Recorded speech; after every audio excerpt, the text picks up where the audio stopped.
Fourth Latin America Energy Summit, donde vamos a estar muy centrados en temas de generación, para terminar el día con uno de los grandes temas de moda en el sector energético hoy, que es el hidrógeno verde.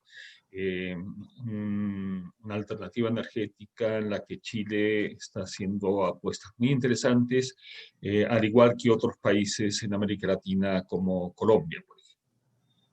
Bueno, para comenzar la jornada de hoy, vamos a tener una presentación a cargo de Omar Guerra, Research Engineer del National Renewables Energy Laboratory del Departamento de Energía de Estados Unidos, que ha sido además auspiciador de esta conferencia, cosa que agradecemos mucho. Quien nos va a hablar sobre barreras y oportunidades para el desarrollo hidroeléctrico en Brasil y Argentina, a partir de una serie de estudios que hizo el NRL sobre el potencial hidroeléctrico en estos dos países. Dejo con ustedes a Omar. Muchísimas gracias. Gracias, Raúl.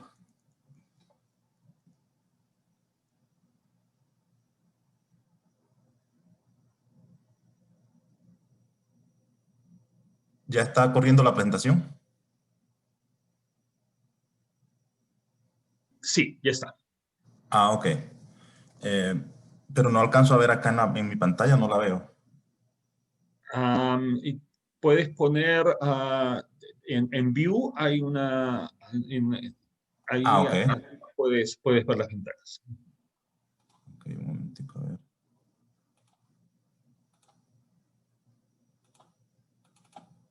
Ok, perfecto. Muchas gracias, Raúl, por la introducción. Y pues como les había comentado, Raúl, este es un proyecto que desarrollamos con el enfoque de determinar las oportunidades y retos para el desarrollo de proyectos hidroeléctricos, específicamente en Brasil y Argentina, pero pues digamos, los resultados de este estudio realmente son aplicables a otros países, como ustedes se van a dar cuenta a lo largo de la presentación. Siguiente diapositiva, por favor. Inicialmente les voy a hablar un poco de las motivaciones que nos llevaron a realizar este proyecto. Seguidamente se identificaron algunas oportunidades en Brasil y Argentina para el desarrollo de proyectos hidroeléctricos. Luego voy a hablar un poco de los retos que se identificaron, el tipo de retos que identificamos tanto en Brasil como en Argentina. Y acá pues usamos o lo hicimos a través de unas encuestas a la industria hidroeléctrica, tanto en Estados Unidos como en América Latina. Luego tratamos de definir un marco de decisiones, incluyendo diferentes tipos de factores, y a partir de allí se desarrolló una pequeña librería de retos y estrategias para la mitigación de dichos retos. Finalmente voy a proporcionar información referente a los pasos que pensamos se deben seguir a partir de este proyecto. No queremos que este sea un proyecto ya como final, sino que sea el inicio del desarrollo de algo más complejo o más, digamos, completo para soportar o para ayudar a la toma de decisiones en el sector hidroeléctrico en Sudamérica. Siguiente diapositiva, por favor. Respecto a las motivaciones que nos llevaron a realizar este proyecto, realmente lo que pretendíamos era tener una mejor comprensión de las oportunidades para los desarrollos de proyectos hidroeléctricos en Argentina y Brasil.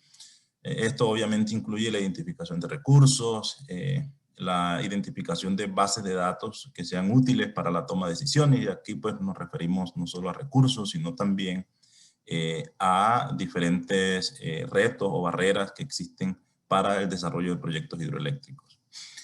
También queríamos entender un poco el panorama político, económico y social, porque estos factores realmente son muy importantes en el desarrollo de proyectos hidroeléctricos. Y también tener una perspectiva desde la planeación de los sistemas de energía, digamos, cómo la planeación de sistemas de potencia en Brasil y Argentina pueden ofrecer oportunidades para desarrollo de proyectos hidroeléctricos. Finalmente también pues el objetivo era o es desarrollar una herramienta que sea útil para la industria, que les ayude en la toma de decisiones, y para ello la idea es definir un marco de decisiones, una librería de retos y estrategias de mitigación para dichos retos, y al final identificar, digamos, ciertos pasos a seguir dado este estudio inicial. Siguiente diapositiva, por favor. Respecto a las oportunidades para el desarrollo de proyectos hidroeléctricos en Brasil y Argentina, identificamos diferentes oportunidades. Es bien sabido que en Brasil existen subastas de energías renovables. Esto obviamente pues, ayuda mucho, dado que dichos proyectos también incluyen algunos proyectos hidroeléctricos de pequeña escala. Y acá estamos hablando de escalas de 1 megavatio a 30 megavatios. También se identificaron algunas oportunidades en el desarrollo de proyectos hidroeléctricos a mediana escala. Acá estamos hablando de escalas de 100 megavatios a 1 gigavatio o 1000 megavatios. Perdón. Y algo interesante acá es que la mayoría de estos proyectos son de agua fluyente o run of river. Y esto en parte se debe a los retos o las limitaciones que tiene el desarrollo de represas de larga escala. Como lo voy a explicar en las siguientes diapositivas, existen muchos retos y muchas limitaciones para el desarrollo de represas a larga escala. También se identificaron algunas oportunidades respecto a la modernización de hidroeléctricas grandes y viejas. Por ejemplo, la hidroeléctrica en Brasil, Ilha Solteira, de 3.4 gigavatios, que inició operaciones en 1973. Y la hidroeléctrica La Llupia, de 1.5 gigavatios. Y esta fue construida en 1969. Entonces, digamos, existen oportunidades respecto a la modernización de un sistema de generación hidroeléctrico que es relativamente viejo.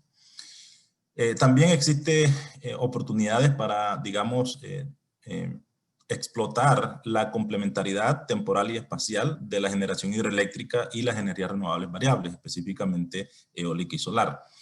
Como ustedes saben, en la mayor parte de Sudamérica se tienen, digamos, temporadas secas en las cuales la disponibilidad del recurso hídrico es baja, pero también se tienen temporadas húmedas en las cuales tenemos bastantes recursos hidroeléctricos. De manera inversa, en la temporada seca no existe tanto recurso hidroeléctrico, pero el recurso solar es bastante disponible o tiene una disponibilidad alta. Y en contraste, en la temporada lluviosa, el recurso solar es limitado. Entonces, digamos, existe una complementariedad temporal y estacional entre estos recursos que puede ser explotada o puede ser usada para mitigar un poco la variabilidad en la demanda neta del sistema o en la generación total renovable. Adicionalmente a eso, en la medida en que se incrementen los niveles de energía eólica y solar en el sistema o en los sistemas de potencia, se va a requerir de más flexibilidad en dichos sistemas, y esta flexibilidad en parte puede ser proporcionada por las centrales hidroeléctricas. Y acá pues obviamente el reto es, o la oportunidad es poder monetizar estos servicios de flexibilidad que las hidroeléctricas pueden ofrecer al sistema de potencia. En Argentina identificamos oportunidades similares, modernización de hidroeléctricas que ya son viejas, proyectos de pequeña escala, al igual que inversiones público-privadas. Nos dimos cuenta que en Argentina existen muchos casos en los cuales los proyectos son una asociación público-privada. Tanto el Estado como el sector privado colocan el dinero para el desarrollo del proyecto. Luego esta puede ser una estrategia bastante válida en Argentina. Siguiente, por favor. Respecto a los retos, nosotros desarrollamos dos encuestas, una enfocada en compañías hidroeléctricas en Estados Unidos y la otra en compañías enfocadas en América Latina. Aquí pues aprovecho la oportunidad para agradecerle a Raúl y a su equipo, dado que ellos nos colaboraron con esta entrevista para las industrias en América Latina. Y pues los resultados fueron los siguientes. Una vez procesamos la información de las encuestas aplicadas a compañías en Estados Unidos, se identificaron algunos retos, por ejemplo, retos asociados con los aspectos ambientales y sociales. Y acá hablamos específicamente de la oposición a la construcción de represas para generación hidroeléctrica. También se identificaron algunos retos asociados a largos periodos de retorno de la inversión en comparación con proyectos eólicos y solares. En general, los periodos de retorno de inversión para proyectos hidroeléctricos son mucho más largos que los periodos de retorno de la inversión para proyectos eólicos y solares. También se identificó la inestabilidad política y económica como un reto, particularmente en Argentina, al igual que la presencia de sequías en Brasil. Como algunos de ustedes de pronto saben, Brasil ha enfrentado largos periodos de sequía en las últimas décadas y esto obviamente afecta la disponibilidad de los recursos hidroeléctricos. Cuando analizamos los resultados de las encuestas aplicadas a compañías en América Latina, realmente los resultados fueron muy similares, riesgos políticos y riesgos asociados a los aspectos ambientales y sociales. Acá se habla específicamente de oposición a la construcción de largas represas. Respecto al análisis de estas entrevistas, también tratamos de identificar la situación actual de la industria, qué está ocurriendo en la industria hidroeléctrica en Brasil y Argentina y en general en Sudamérica. Y lo que notamos es que existe una inversión significativa en Chile, Perú y Colombia. La razón para ello es que estos países mantienen buenas prácticas de políticas de mercado y regulaciones estables. Adicionalmente, encontramos que se está invirtiendo en proyectos pequeños y larga escala, pero la mayoría de ellos es de agua fluyente o run of river. Y la explicación para ello es, digamos, los retos asociados a la construcción de represas de larga escala. Siguiente, por favor. Siguiente, por favor. Respecto a los retos, nosotros, basados en esta información, digamos, suministrada por las compañías hidroeléctricas, tratamos de definir un marco de decisiones y para ello definimos diferentes factores o categorías de factores. Siguiente, por favor. Y estos factores los organizamos en dos diferentes grupos. El primero son factores, digamos, que llamamos estáticos o factores que son menos susceptibles a cambios en el tiempo. Y aquí hablamos, por ejemplo, del potencial de los recursos energéticos, del potencial técnico. Potencial técnico hace referencia a cómo una determinada tecnología se va a desempeñar en un determinado sitio, cuánta energía va a producir. Potencial económico es, digamos, cuál es el balance de costos de capital versus beneficios económicos asociados a la venta de energía. Comunidades indígenas, como todos ustedes saben, en la Amazonas, por ejemplo, existen comunidades indígenas que han vivido allí por miles de años tal vez y a un futuro pues van a seguir allí y esos son factores que no son tan cambiantes en el tiempo. Accesibilidad del sitio y la infraestructura, acá hacemos referencia a la existencia de carreteras para acceder a los sitios donde se van a desarrollar los proyectos. La infraestructura eléctrica, por ejemplo, si existe transmisión de alto voltaje para conectar estos nuevos proyectos a la red interconectada nacional. Densidad poblacional, pues la población cambia en el tiempo, pero la densidad poblacional tiende a ser un poco más estable, particularmente en estos territorios en donde se desarrollan los proyectos hidroeléctricos. Uso de la tierra, en algunos lugares la tierra se usa exclusivamente para agricultura y esto tiende a ser menos cambiante en el tiempo. Y finalmente tenemos los riesgos naturales, acá hacemos referencia a riesgos asociados al, por ejemplo, deslizamiento. Básicamente estos riesgos son más definidos en términos de la geología del terreno. Siguiente, por favor. Un ejemplo de estos factores que son como más estáticos es el potencial de recursos hidroeléctricos. Aquí en este mapa, en el lado izquierdo, pueden observar el potencial hidroeléctrico tanto en Brasil como en Argentina para diferentes escalas de generación. Y en la parte derecha pueden observar el potencial para hidroeléctricas o centrales hidroeléctricas de bombeo o almacenamiento eléctrico, básicamente, usando recursos hídricos.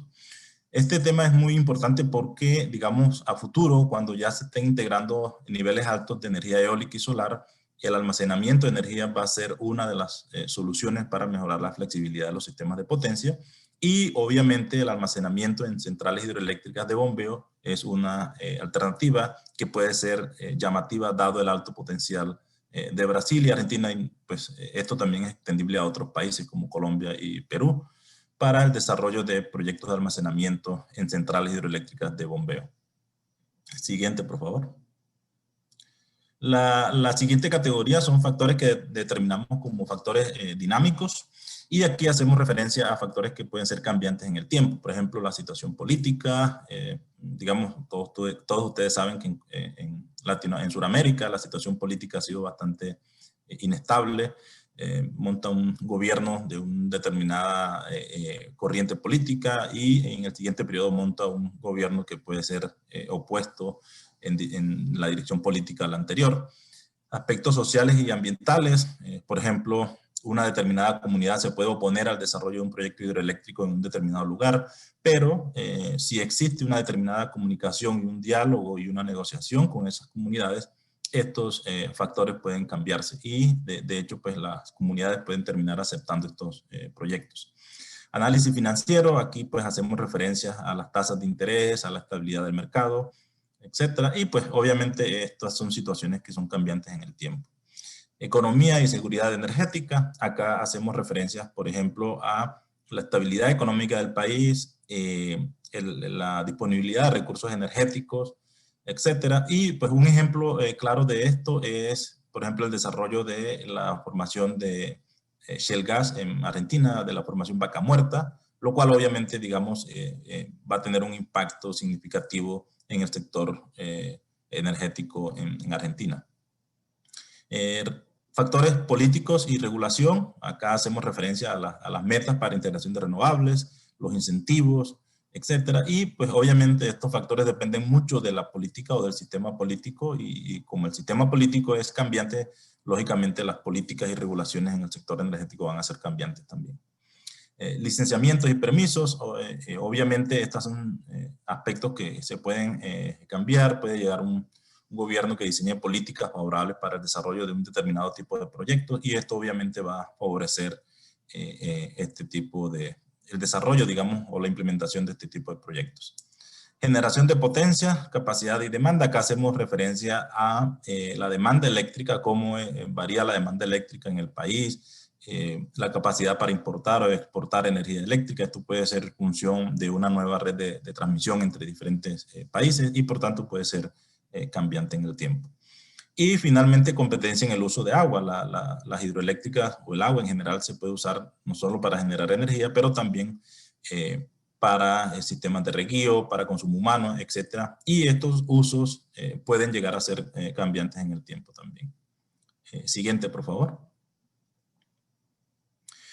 Basados en estos retos, nosotros tratamos de hacer una librería de retos y estrategias de mitigación. Nos enfocamos en los 6 retos principales. El primero, por ejemplo, si existe una carencia de experiencia en el mercado y digamos, en el terreno en general, la idea es que este reto se puede abordar mediante, digamos, la ayuda de asociaciones del sector hidroeléctrico o agencias que proporcionen experiencia en el tema. Y de esta manera, digamos, el desarrollador de los proyectos puede tener un mejor conocimiento del mercado o de la situación actual para el desarrollo de un determinado proyecto hidroeléctrico. El siguiente es la carencia de conocimiento en el territorio. Y acá, pues, básicamente, la idea es que este reto se pueda abordar mediante la ayuda o el soporte de agencias estatales y locales para identificar un poco mejor los retos existentes, cómo abordar a las comunidades, etcétera. También tenemos retos financieros y económicos.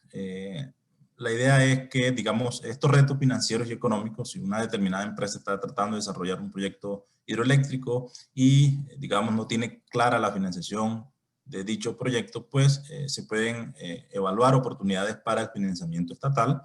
Un claro ejemplo de esto es los casos en Argentina, en donde el Estado se asocia con la industria privada para desarrollar algunos proyectos. También tenemos un reto referente a competencias con compañías o entidades extranjeras. Y acá la idea es que si existe este reto, es decir, si una compañía extranjera está invirtiendo también en este tipo de proyectos, la idea es que las compañías locales pueden digamos, asociarse con agencias estatales que promocionen la competitividad de compañías locales. Y esto pues para hacerlas más competitivas con la inversión extranjera. Desempleo y creación y disponibilidad de mano de obra local. Este es un reto, digamos, que tiende a ser común en la construcción de largas hidroeléctricas en Sudamérica en general. Y la idea es que para abordar este reto realmente se necesita coordinar y apoyar programas de entrenamiento a las comunidades locales y tener unas buenas políticas de generación de empleo, involucrar a las comunidades en el desarrollo de estos proyectos. Finalmente tenemos la oposición ambiental y social hacia el proyecto, y acá la clave o la estrategia de mitigación debe ser una identificación temprana de dichos riesgos antes de iniciar el proyecto, y tener un diálogo transparente con las comunidades, involucrar a las comunidades en el desarrollo de estos proyectos es clave para abordar la oposición tanto ambiental como social a dichos proyectos hidroeléctricos. Siguiente, por favor. Finalmente, hacia trabajos futuros, realmente la idea es desarrollar una plataforma en línea que facilite un poco la toma de decisiones en el sector hidroeléctrico, incluyendo los factores estáticos y dinámicos anteriormente mencionados. Y pues nos gustaría también saber la opinión de ustedes si este tipo de herramienta podría ser útil. Como un ejemplo, acá en este diagrama pueden observar lo que se llama la herramienta RE Explorer o RE Explorer, y realmente fue una herramienta desarrollada para el desarrollo de proyectos eólicos y solares en Sudamérica y África. Respecto a Sudamérica, se tienen datos de Colombia y Perú, y básicamente el usuario puede usar esta herramienta para identificar potencial eólico, potencial solar, disponibilidad de tierra y otros, digamos, factores, por ejemplo, disponibilidad de redes de transmisión, disponibilidad o en dónde están localizadas las plantas de generación convencional, por ejemplo. Y pensamos que este tipo de herramientas pueden ser desarrolladas para el sector hidroeléctrico, y obviamente la idea es que puedan facilitar la toma de decisiones para las industrias que se quieran involucrar en este tipo de proyectos. Siguiente, por favor. Con esto me gustaría concluir la presentación, no sin antes darle las gracias por su atención. Y si tienen alguna sugerencia, un comentario, una pregunta, allí pues proporcionamos algunos correos. Nos pueden contactar en español o en inglés, como ustedes lo prefieran. Y pues estoy abierto a cualquier pregunta que ustedes puedan tener. Every smile you fake, every claim you stake, I'll be watching you. Every move you make, every step you take.